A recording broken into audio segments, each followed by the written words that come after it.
నా ప్రాణాలకు ముప్పుంది, నన్ను పోలీస్ కస్టడీకి ఇస్తే నాకు ప్రాణహాని ఉంది. ఇలా అన్నది ఎవరో కాదు, లాకప్ నుంచి కనుమరుగైన సాయి కృష్ణ కేసులో నిందితుడైన సిఐ నాగరాజు. ఏకంగా న్యాయస్థానంలో ఆయన ఆందోళన వ్యక్తం చేయటం కలకలం రేపుతోంది. ఈ వ్యాఖ్యలు సాయి కృష్ణ అదృశ్యం కేసు వెనుక ప్రభుత్వ పెద్దల కుట్ర ఉందన్నది స్పష్టంగా అర్థమవుతోంది. పోలీసు అధికారి నాగరాజే పోలీసు కస్టడీలో తన ప్రాణాలకు భరోసా లేదని వ్యాఖ్యానించడం కలకలం రేపుతోంది. అంటే ఆంధ్రప్రదేశ్లో పోలీస్ స్టేషన్లో వ్యక్తుల ప్రాణాలకు రక్షణ లేదని సిఐ నాగరాజు తేల్చి చెప్పేశారు. పోలీస్ కస్టడీలోనే సిఐ నాగరాజును అంతం చేసే కుట్ర సాగుతోందన్నది బట్టబయలైంది. అంతటి తెగింపు ఎవరికి సాధ్యం? ప్రభుత్వ పెద్దల అండదండలు ఉన్నవారికే సాధ్యమన్నది బహిరంగ రహస్యమే. అంటే సాయి కృష్ణను లాకప్లో అంతం చేయటం వెనుక సూత్రధారులుగా ఉన్న ప్రభుత్వ పెద్దలే ప్రస్తుతం నాగరాజు అడ్డు తొలగించుకోవాలని చూస్తున్నారని తేటతెల్లమవుతోంది. దీంతో ఈ కేసులో కీలక విషయాలు క్రమంగా వెలుగులోకి వస్తున్నాయి. నిందితుడైన సిఐ నాగరాజు విచారణకు సహకరించడం లేదని సిట్ చెబుతూ ఉంటే, ఇప్పటికే తాను మొత్తం సమాచారం ఇచ్చినట్లుగా నాగరాజు కోర్టు ఎదుట చెప్పటం సిట్ బండారాన్ని బయటపెట్టింది.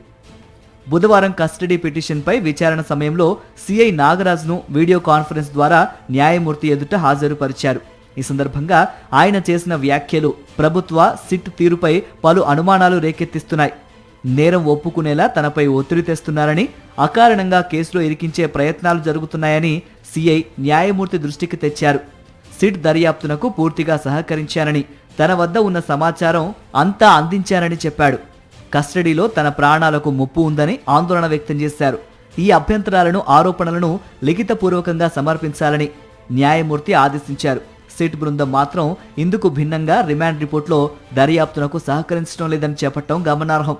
టీడీపీ ప్రజాప్రతినిధి భారీ భూదందా, ఆర్థిక అక్రమాల పంచాయతీతోనే సాయి కృష్ణను లాకప్లో అదృశ్యం చేశారన్నది ఇప్పటికీ స్పష్టమైంది. చిన్నబాబుకు అత్యంత సన్నిహితుడిగా గుర్తింపు పొందిన విజయవాడ ప్రజాప్రతినిధి జగ్గయ్యపేట వద్ద ఓ భూదందా సాగించారు. ఆ పంచాయతీలో ప్రజాప్రతినిధి వ్యతిరేక వర్గం కూడా గట్టిగా నిలబడింది. ప్రజాప్రతినిధి వ్యతిరేక వర్గం తరఫున సాయి కృష్ణ కీలకంగా వ్యవహరించినట్లు తెలుస్తోంది. దీంతో సాయి కృష్ణను పోలీసుల సహకారంతో లాకప్లోనే అదృశ్యం చేశారని పోలీసు వర్గాలే చెబుతున్నాయి.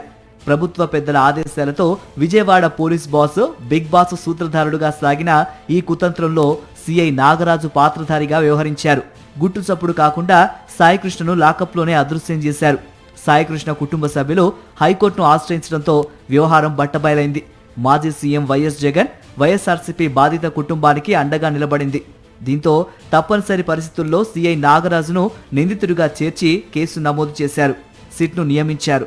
సాయి కృష్ణను మాయం చేయడానికి ప్రధాన కారణమైన భూదందాను కప్పిపుచ్చటం ప్రస్తుతం ప్రభుత్వ పెద్దలకు సవాల్గా మారింది. మరిన్ని అప్డేట్స్ కోసం ఛానల్ ను సబ్స్క్రైబ్ చేయండి. నోటిఫికేషన్స్ కోసం బెల్ ఐకాన్ పై క్లిక్ చేయండి.